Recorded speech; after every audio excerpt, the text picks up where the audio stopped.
Shuningdek qaytarib o'tishimiz kerakki, bugungi kunda jismoniy shaxslarga 1000 so'mdan to'lanyapti 1 kilovat ortiqcha elektr energiya uchun.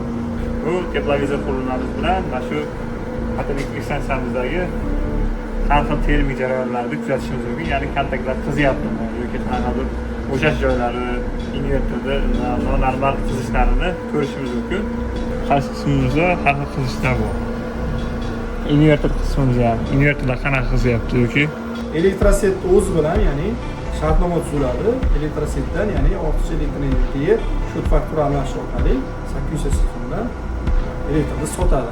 Bir kun ko'rdingiz-ku, bir oy ozgina to'lovlar ham kechikishdi, shunaqa gaplar ham bo'lyapti. Endi hozir tavsiya beryapmiz, o'zini ehtiyojiga qarab, imkoniyatiga qarab qo'ysin, чтобы ertaga misollik qanaqadir siyosat o'zgargan paytda yoki holat bo'lib qolsa, misolga bemalol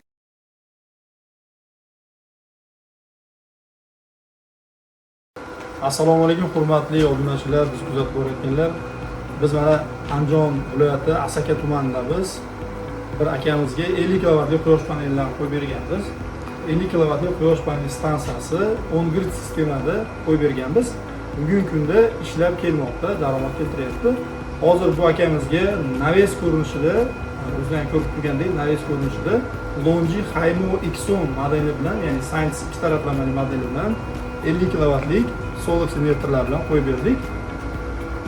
Ishlash jarayonlarini bir qator o'zimiz ham kuzatdik, bir qator ko'rib berdik. Hamma yo'llar jarayonlar yaxshi ishlayapti. Monitoringlarini olib boryapmiz o'zimiz ham. Hozirda ishlashida muammo yo'q, hammasi a'lo darajada ketyapti. Endi hamma obunachilarimiz mijozlar o'zidan fikrini eshitsalarda yoki misolga o'zini munosabatini, mijoz munosabatini ko'rishni xohlaydi. Shu sababli Bezot aka o'zi mana o'rnatib keldi, o'rnatib ketganmiz, mana salgan 2 oy bo'lib qoldi. Qanaqa bo'lyapti jarayon, o'zingizlar ko'rib turibsiz. Servis masalasi haqida shu tarafdan masala chiqib shunda endi o'zingiz bir fikringizni aytsangiz, obunachilar nimalarni ko'rib turadi. Yaxshi bo'ldi. Bo'lyapti. Yani texnik masalasiga kelsak, problemalar bo'lgan. Xohlasaligi sog'lig'imizga ham kuzatib kelyapman. 2 oy bo'lgan bo'lsa 8 million 200 tushibdi. Endi haligi misolga kimi bo'sh puli bo'lsa qo'ysa, misol riskovat hozir pul ko'rdingiz-ku, bir oy ozgina to'lovlar ham kechikishdi, shunaqa gaplar ham bo'lyapti. Endi hozir tavsiya beryapmiz, o'zini ehtiyojiga qarab, imkoniyatiga qarab qo'ysin, чтобы ertaga misollik qanaqadir siyosat o'zgargan paytda yoki holat bo'lib qolsa, misolga bemalol qolgan bir ishlab chiqarishiga, boshqa masalalarga ishlatsa bo'laveradi. Endi shuning uchun hozir gibrid versiyalarda ham Bezot akaga ko'p taklif qilyapmiz. Hozir Bezot akaga ham o'zimizda mahsulot kelgan, solnechli generatorimiz ketgan. Sizlarga rasmini qo'yib ketamiz. Solnechli generatorda misollik quyosh panel sistema svet o'chib qolgan paytda o'sha generatorni qo'yib qo'ysa, misolga uyda sizga yengil narsalarni, misolga освещенияларni, nasoslarni, ko'tirni ko'tarib turaveradi. Akamiz uyida bu yerda gaz bor, shu sababli gaz kontrni ko'tarib o'chib qolgan paytda solnechli generator o'zining ish vazifasini bajaradi. O'rnatilish masalasiga keladigan bo'lsak, o'rnatilish masalasida o'zi aslida bu uyga 20 kilovat, 25 kilovat uzoq sig'adi xolos. Hozir Bezot aka bilan maslahatlashdik. Mana shu naves ko'rinishida qilib, yana qo'shimcha qilib, bu yerga 25 kilovat qo'shib, jami bo'lib 50 kilovat qo'yib berdik. Endi shuni mutaxassislarni olib keldik. Mutaxassislari bilan qilib, o'zimiz mutaxassislar qo'yib berdi. Endi sig'dirib berdi. Shu jarayonga endi o'zingiz qanaqa edingiz? Yaxshi bo'ldi. Ko'p joy egallamaydi. Menga yoqdi proyektlar. Masalan, shu yerda hozir naves olib qoldi. Ham salqin bo'lib qoldi. Salqin bo'lib qoldi. Ko'p joy egallamayapti. Siz bilan ishlayotgan xodimlar qanaqa keyin ko'ngil to'qmi? Ko'ngil to'q. Oybek akam bilan ishlaylar, maslahat beramiz. Ishlansa bo'ladi. Norozichilik yo'q. Hamma zo'r bo'ldi. Hozir Bezot aka shu mahallada atrofdagi ko'pchiliklar bizga nomerlarni bergan, ko'pchilik telefon qilyapti, tanishmishlari. Haligi ishonib bemalol avvalambor ishonchni oqlaganimiz uchun Bezot akam bemalol ishonib do'stlariga, mahalladagilarga, tanish-bilishlarga maslahat beryapti. Shuning uchun bemalol bizga murojaat qilinglar. ikkilanmanglar. Agar imkoniyatlaring bo'lsa, gibrid sistema qo'yinglar yoki 11 sistema qo'yinglar. Ehtiyojlaringizga kelib chiqib. Lekin hozirgi kunda davlat 1000 so'mdan pul to'lab beryapti. Hech qanaqa o'zgarish bo'lgani yo'q. Yillik summa kamayib, yillik yozib to'lab bermagan holat qolgani yo'q. Hozirgi kunda mana iyul oyida turibmiz. To'lab summani to'lab beryapti. Oyma-oy to'lab beryapti. Muammosi yo'q. Shuningdek qaytarib o'tishimiz kerakki, bugungi kunda jismoniy shaxslarga 1000 so'mdan to'lanyapti 1 kilovat ortiqcha elektr energiya uchun. 800 so'mdan degan fikr ham bo'lyapti, lekin 800 so'mdan fikr bunaqa narsa yo'q.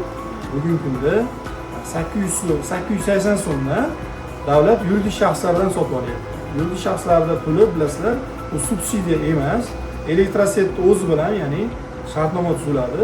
Elektrosetdan, ya'ni ortiqcha elektr energiyaga shot faktura almashish orqali 880 so'mdan elektrni sotadi. Bu jismoniy shaxslarga berilayotgan pul subsidiya hisoblanadi, davlat byudjetidan tushadi, ya'ni Moliya vazirligi soliqqa tushiradi, soliq orqali moliyalashtiradi. Shu sababli bemalol imkoniyatlaringiz qo'yib foydalansangiz bo'laveradi. Endi odatdagidek o'zimiz injenerimiz bilan obyektlarga o'zimiz birga yuramiz, ko'radi, bir qator servisini ko'rsatib, qator stansiyani ishlashini nazorat qilib turamiz. Asadbek o'zi kelib ko'rib, qator mijozlarimizga batafsil tushuntirdi. Assalomu alaykum hammaga, hurmatli kanalimiz ko'ruvchilari. Bugun biz Bekzod akaning uyidagi 50 kilovatlik qat elektrik stansiyani ko'zdan kechiryapmiz. Endi bizda yana yangilik bor. Bu teplovizor qurilmamiz bilan va shu qat elektrik stansiyamizdagi har xil termik jarayonlarni kuzatishimiz mumkin. Ya'ni kontaktlar qizyaptimi yoki qanaqadir bo'shash joylari, invertorda normal qizishlarini ko'rishimiz mumkin. Bu ham bizga anchagina asqotadi. Undan tashqari panellardagi qizishlar yoki MC4 konnektordagi qizishlarni ham oldindan ko'rib, ertaroq baxtsiz hodisalarni, qanaqadir uzilishlarni oldindan olish imkoniyatiga ega bo'lamiz. Endi shetimizga kela olmasak, o'z odatdagi standart qilib qilingan mana saqlagichlar, uzuk qurilmalarimiz va disaptomatlar o'rnatilgan invertorga doimiy o'sha yaxshi mukammal himoyani ta'minlash. Endi hozir sizlarga mana shu teplovizorda ko'rsatsak, ko'rishingiz mumkin. Qaysi qismimizda har xil qizishlar bor. Asosan shu elektr o'tkazayotgan qismlarimizda agar me'yordan ortiq qizishlar bo'lsa, buni zudlik bilan aniqlab, buni bartaraf etishimiz uchun kerak bo'ladi bizga. Invertor qismimizda ham invertorlar qanaqa qizyapti yoki temperaturasi balandmi, shuni ham ko'rib olishimiz mumkin. Shuningdek mana ko'rishlaringiz mumkin. 1.35 qalinlikdagi 7 kilovatlik stansiyamizga mis kabellardan foydalanganmiz. Doimiy standartimiz bo'lgan bizning PV kabellar, o'zining standartda yonmaydigan, o'tda yonmas, suvda cho'kmaydigan kabellar shular bo'ladi bilasizlar. Yerlashtirish ishlari amalga oshirilgan va to'liq karkasimiz umumiy yerlashtirish ishlari amalga oshirilgan. Bog'dagi karkaslarimiz bilan naveslarimiz hammasi yerlashtirilgan. O'sha turli xil korpus orqali insonga tok urishini yoki boshqa bir maxsus hodisalar oldini oladi. Xo'p. Ushbu qat elektrik stansiyamizdan to'liq monitoring sistemasi qilingan. Bizning nazoratimizda qanaqadir anomal o'zgarishlar kuzatilsa, tarmoqdagi kutilmagan yoki o'zgarishlar bo'lib, hatto noto'g'ri jarayonlar hosil bo'lganda biz uni masofadan turib nazorat qilamiz. Agar kerak bo'lganda kelib joyiga kelib o'rganib, bu xato va kamchiliklarni bartaraf etamiz.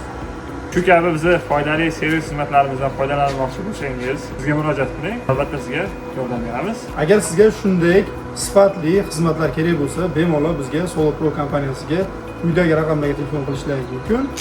Foydali videolarni o'tkazib olmaslik uchun sayfamizga obuna bo'lib, bizni kuzatishda davom etinglar. E'tiborlaringiz uchun rahmat.